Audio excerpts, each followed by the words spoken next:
Hello and welcome to Work Reimagined. This is the podcast that explores some of the big questions about how work really works. I'm your host, Lee Ward, and each episode I will bring you a guest from the world of work to discuss how work can be reimagined to make it a better experience for everyone. Now, today's episode is all about a topic that sparks anxiety for so many in different workplaces, and that's performance management. My guest is Irial O'Farrell. She's an author, leadership development expert, and someone who has been helping organizations rethink how they manage and develop people over 2 decades. Now, performance management is a term and a process that so many of us have an opinion on and stories of good and bad practice. So Irial joins me to explore why so often it gets a bad rap, why both managers and individuals can feel fearful of it, and most importantly, how we can turn it into a positive developmental experience. We're going to explore what good really looks like, how clarity and expectations can shift the whole dynamic, and why focusing on development, not just productivity, can transform performance conversations into something people actually look forward to. So here's my conversation with Irial O'Farrell about performance management.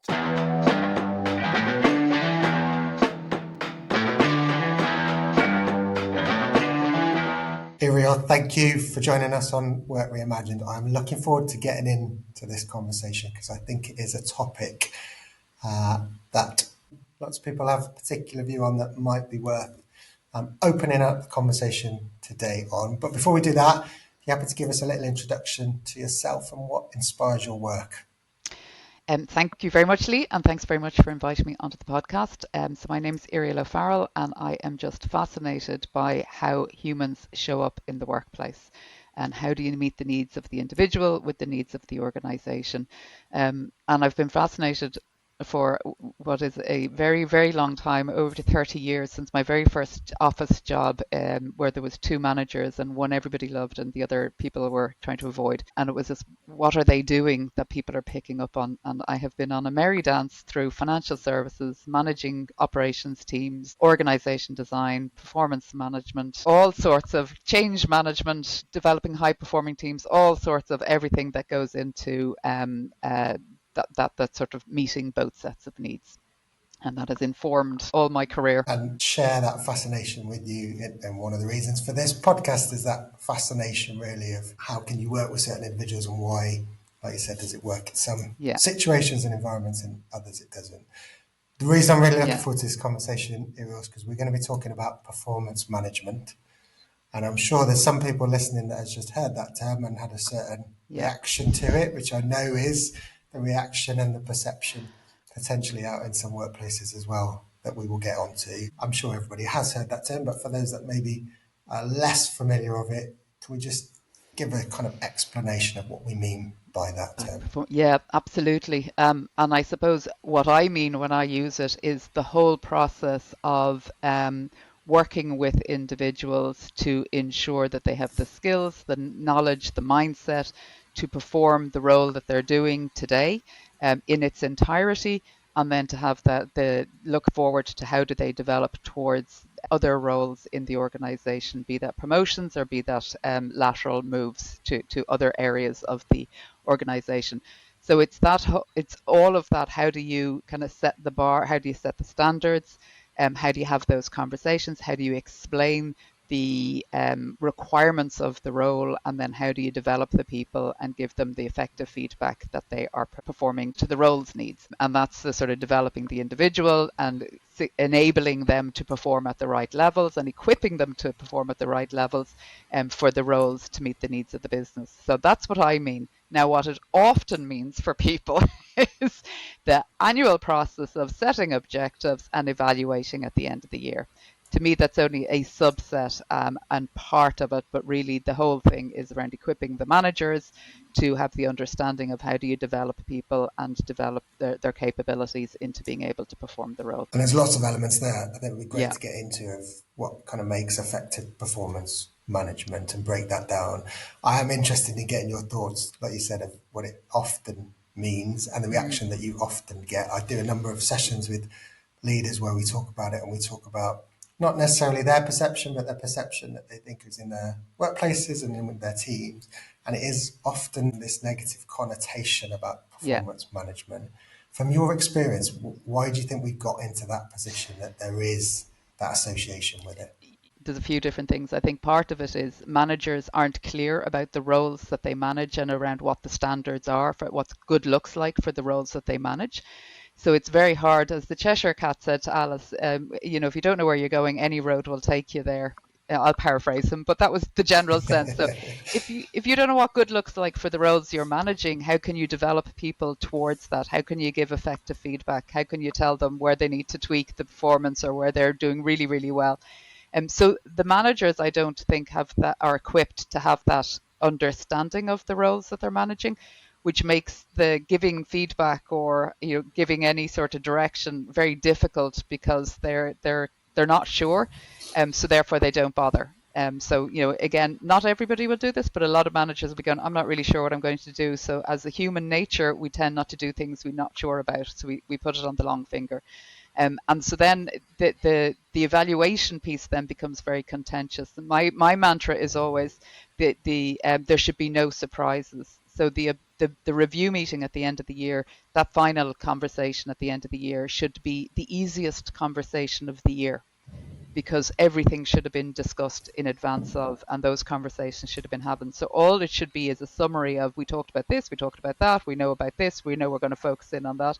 But because none of these conversations have happened during the year, it sets it up to like, oh, what am I going to tell the employee? And the employee is going, oh, what am I going to be told? Now, when I'm introducing performance management processes, these are common questions managers come up with, or we're coming into the review, should I say something? And my question is, well, have you had any conversations in advance of? And they're going, no. And I'd be going, I wouldn't bring it up in the review. So, if you haven't mentioned it, it's the first time you mention it. So that's where it becomes really, really negative. The managers are dreading it. The employees pick that up. Then they're dreading it. Managers, I would say, in a lot of times, they're not equipped to phrase the feedback in a way that can be heard. So again, it can end up being quite blunt. And so that makes it even more negative for the individual. And then they come out of it deflated. And for me, it's the way of having the conversation to go, do we know what this looks like? Are we aligned? Do you know how you're going to go about doing it? And having it as a form of communication to actually set the expectations and set the direction.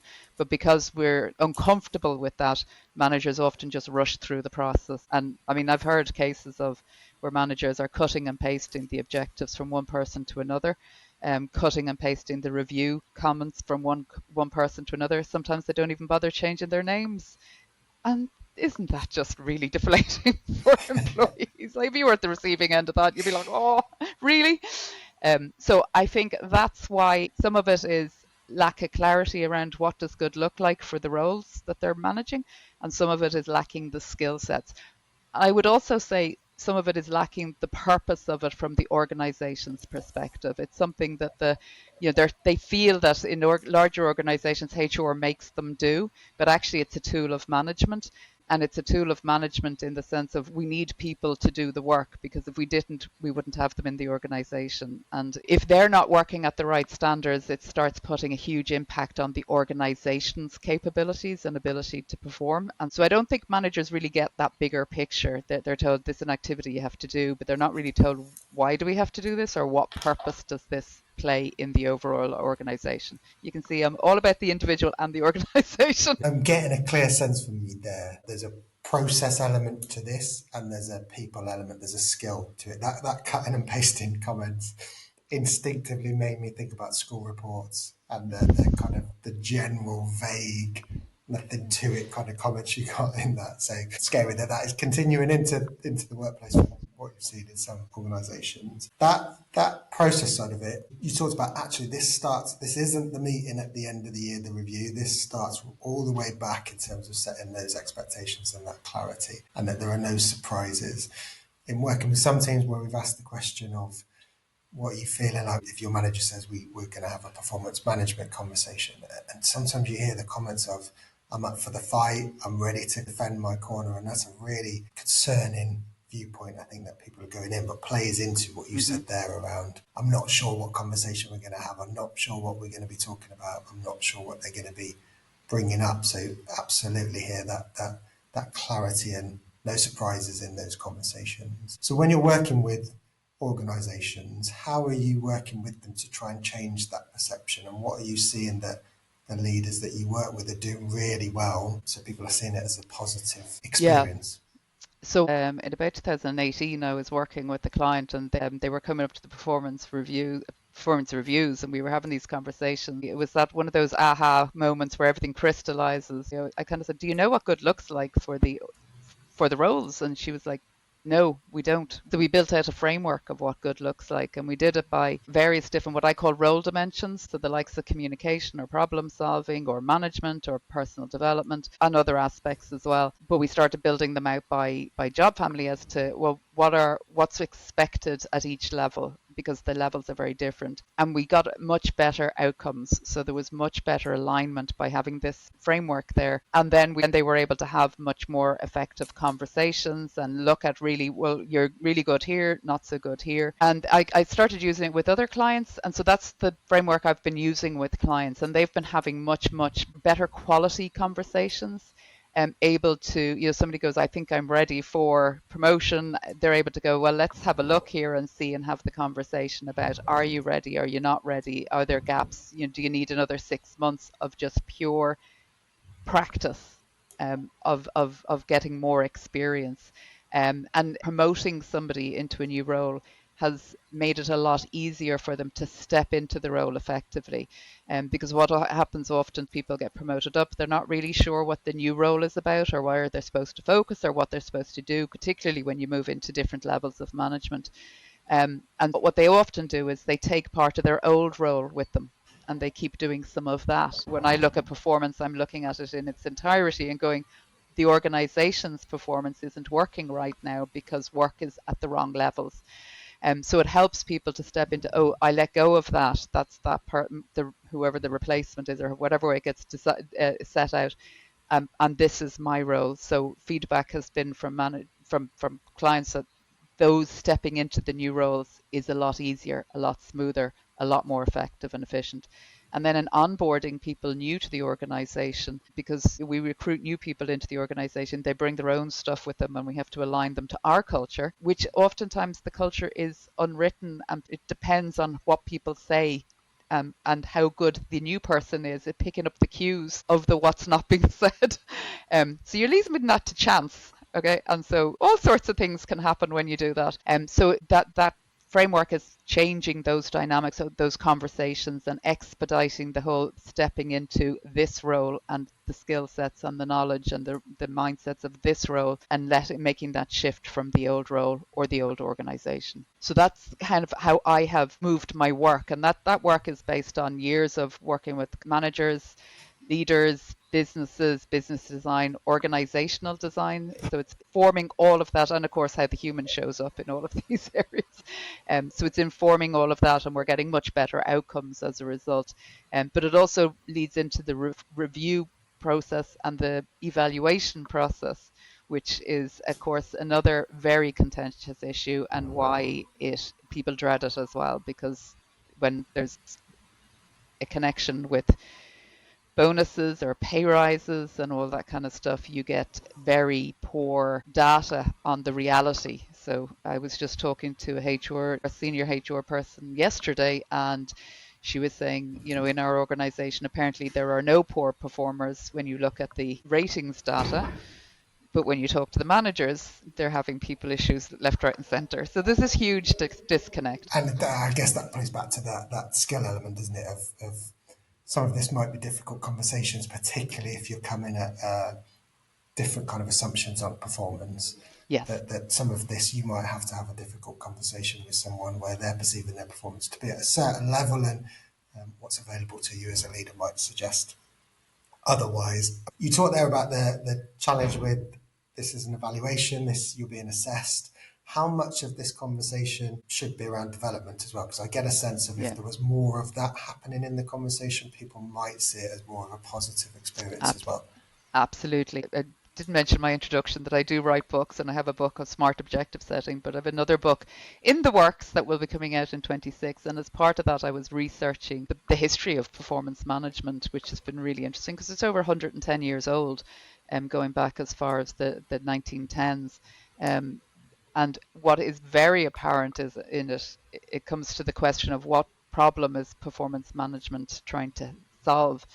And part of it is delivery and part of it is development. It's trying to solve two different things. And that's really interesting because over the decades, there's been this constant tug of is it delivery, is it development? And then depending on the employment market, it shifts. If there's loads of people available in the market, it shifts to delivery.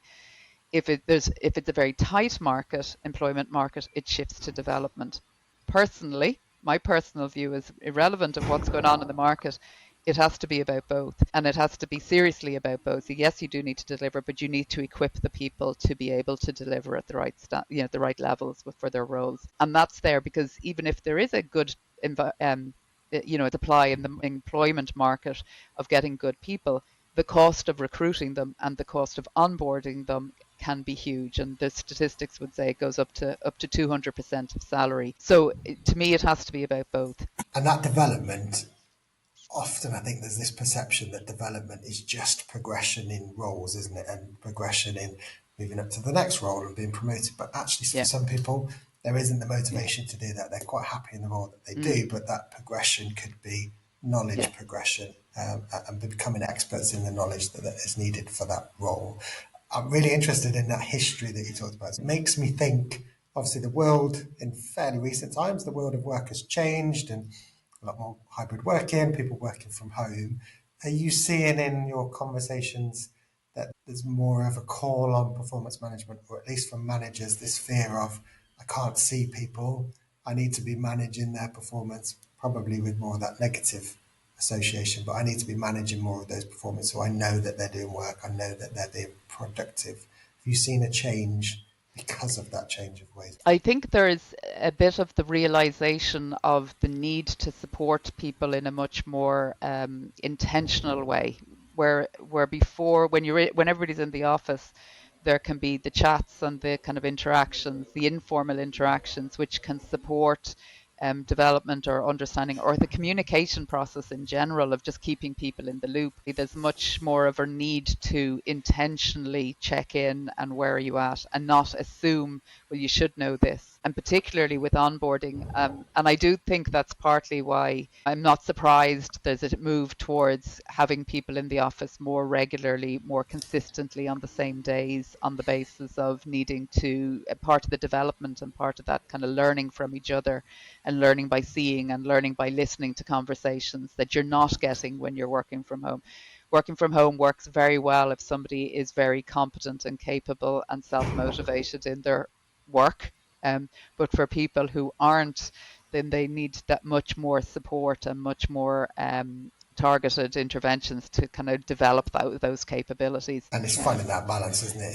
It's taking account for all of the different elements and the Yeah, work that you're doing, and it goes back to, like you said, with the clarity. What is it that we're trying to achieve, and the yeah. best way of kind of achieving that? We're gonna come on to the quickfire questions as we normally do on those episodes. But before we do, if someone's listened to this and thinking, I get this, I get that this can be a positive experience. The perception isn't that in my organisation at the moment. Where would you suggest they start to try and make that shift? Well, if they're the leaders, I'd suggest that they start with their own mindset and their own views, their own beliefs about it. That would be the first place to start for sure.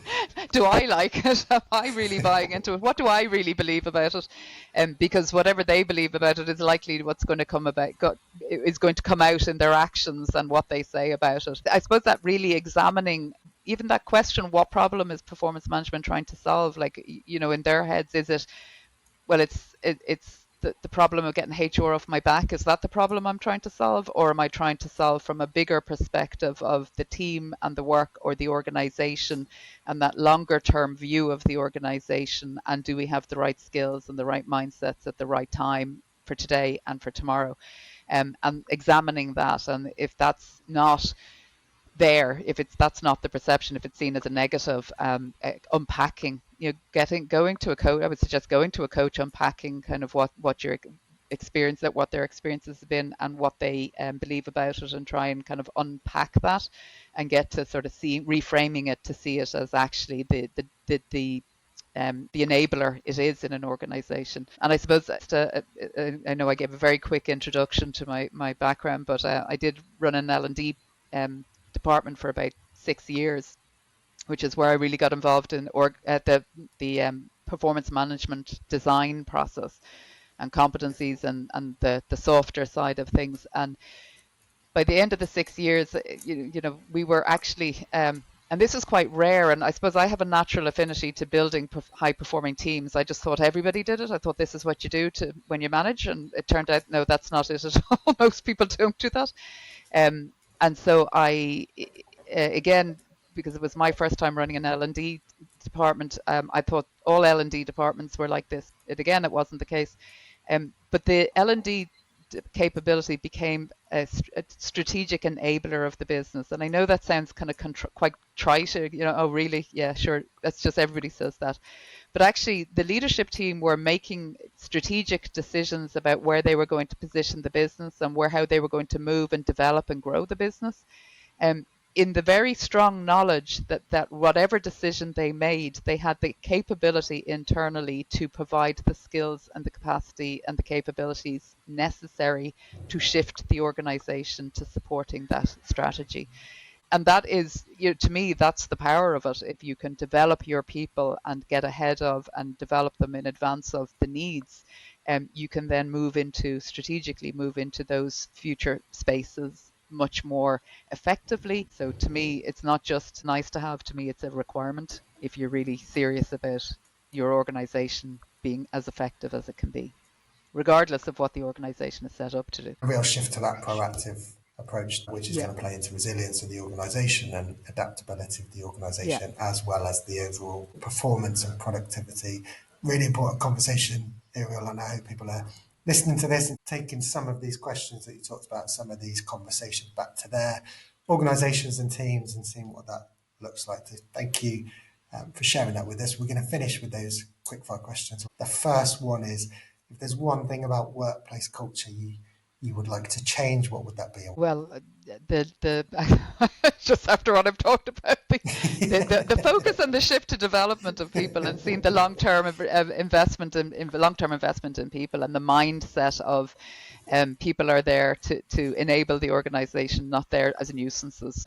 And there might be a reiteration of message with this one as well. Yeah. If there is one myth about leadership you think needs reimagining, what would that be? Well, I'm going to phrase this in the way of, I often get asked, like, what's the one thing leaders all have, or what's the one thing that makes you a great leader? And I'm going to turn this on its head slightly and say that the one thing that I have seen leaders have in common is their ability to solve problems. And I think that's what actually gets them promoted up. And that is one of my other books. But what ends up happening is that leaders they're so used to problem solving themselves that they often take over the problem solving instead of enabling their people to solve their own problems. And so for me, continuing being excellent at problem solving, which they are, solve the problems that they should be solving, but I'm also able to equip and empower, enable you to solve the problems you should be solving. Love that. And just the way you captured that there actually is what the problems I need to solve and rely on me, and which are the problems that I need to support other people to solve. Yeah. Not that that's not my problem, that's their problem, but how can I work with them to equip them? Exactly. And if there's one word that you think is key to a thriving workplace? I don't want to use the word engagement, but that people want to come to work. They're sort of meeting their potential and realizing their potential, and they are part of it rather than an add-on, as sometimes can be the case, that really the people are really at the center of it, not just that trite kind of people are our greatest assets, but we treat them badly. That people truly do feel that they are the greatest assets of the business. And I think that's only going to become more and more important as knowledge work takes further and further center stage. And a real sense I'm getting around from what you talked about, how actually not forgetting the people element of performance management, and the real clear takeaway for me has been not making those assumptions and being real clear and having those conversations so that people have that clarity. and how important that is. Irial, thank you so much for giving up your time, and thanks for a brilliant conversation. Thank you very much. Thanks very much, Lee. Take care.